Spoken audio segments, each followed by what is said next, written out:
for the 3rd District. This will be these 4 gentlemen vying for the primary vote, May 18th. And one of them will be going through to face Senator John Yarmouth, which we think is pretty important for you to be informed. It's a very important election, and we hope that this is an evening where you gather lots of information and make an informed decision come May 18th. If you would, please rise as we start this forum with the Pledge of Allegiance. I pledge allegiance to the flag of the United States of America and to the republic for which it stands, one nation, under God, indivisible, with liberty and justice for all. Thank you. Again, I want to thank everybody for coming out this Friday evening and being a part of this. There are many issues still looming before us in the form of immigration reform, finance reform, and other key issues that our senators and representatives will be facing in the coming years. Elections do have consequences, so we ask that when you go to the election booth, you are well informed. That is the purpose of tonight's event. And I want to take a moment to recognize our State Senate Julie Denton is here. Thank you very much.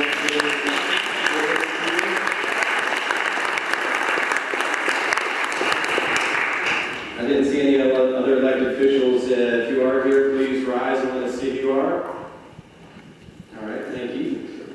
I want to thank our panel who have very diligently put together some questions very specific to the 3rd District of Jefferson County and the individual candidates. We look forward to hearing from them. We have Dan Blanchard, President of the Louisville Grassroots Tea Party, Sherry Quinn, from Campaign for Liberty, and Drim Rovinsky of the Young Republicans. Thank you all for your hard work in putting together these questions for this evening's event. This is how tonight's forum is going to move. Each of the 4 gentlemen running will have 2 minutes in an opening statement. We will then follow with the second segment, which will be questions for the 3rd District. Each gentleman will have 2 minutes to respond. Third phase of tonight's forum will be individual questions. Each of the 4 gentlemen will receive 2 direct questions specifically about them, in which they will have 2 minutes to answer. And the final segment will be a 2-minute closing or summary section from the candidates. We have Janet here who's helping us with time, gentlemen. So if you see the yellow card go up, that means there's 1 minute. When you see the red card go up, it means wrap it up and end. We thank you in advance for staying on time, because that's what makes these type of events successful. When we start trampling the timelines, things get out of kilter. And I have to say, with the events that have partaken so far, everyone has been extremely courteous and well received, and I hope you gentlemen continue down that road tonight. Thank you very much for being here. With that, we're going to begin the forum. The first round, as I said, is questions here for the 3rd District. And our first question comes from Sherry Quinn. Okay, one thing that I think it's important to point out is that we will start with one particular individual who will be specified, and then we will proceed from stage left to stage right, so from that direction down. So you will rotate around that way. If you're the starter, then the person to your right will go. Does that make sense? Okay, the first. Okay. Todd is to Larry's right, so. This is a thought question, so we want to get your thoughts on some personal philosophy. Considering your own personal philosophy, please describe what you believe to be the fundamental purpose of government. And I would like to start with Mr. Reeds.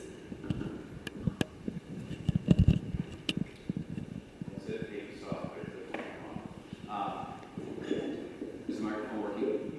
Can you hear me? Yes. Okay, great. Thank you. My own personal philosophy on the role of government, is that correct? I think first and foremost, the role of government. By the way, my name is Jeff Reeds, and I'm a candidate for Congress here in the 3rd District. I think the first and foremost role of government in the United States is to, A, provide for common defense, and then secondly, to provide for uniform organization of all the various entities that support the States. I believe that government should be limited in terms of its scope and its overall role. Initially, when we started out with our government hundreds of years ago, it started out really as a really kind of a focal point for what a lot of citizens in the United States saw as a need for representation and setting up order and starting to set up the charter for who we are and what we are.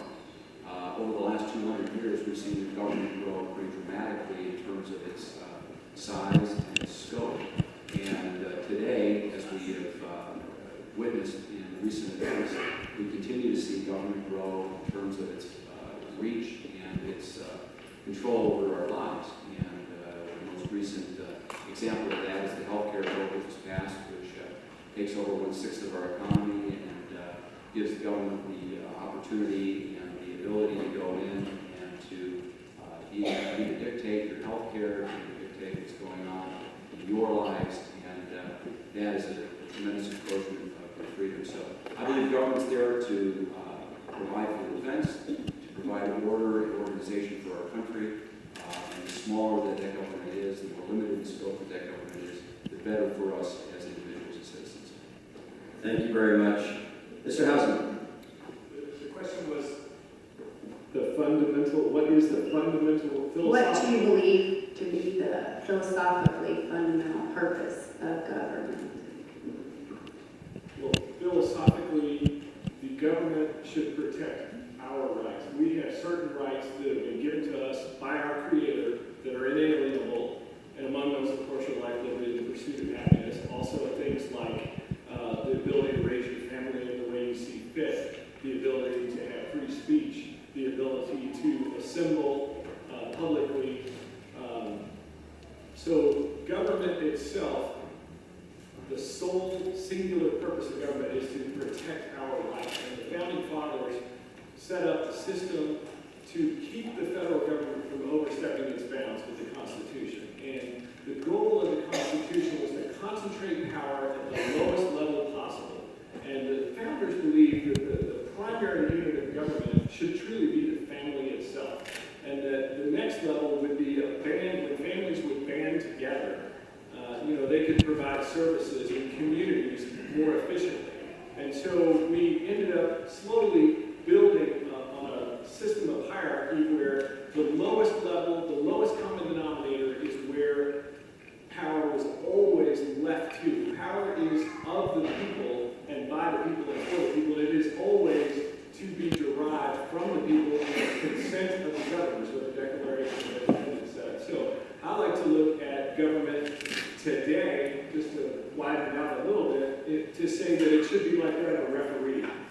The government should call fouls when they see it. They should enforce the laws that are on the books. The government should not be a player on the field. The government should not move up to the owner's suite and be playing favorites with teams any more than the government should take off the second half of the game, whatever that game would be, and go down to the pub for a pint. Like sometimes the government may not have always fulfilled its proper role, but mainly the job of the government is to protect the rights of the people.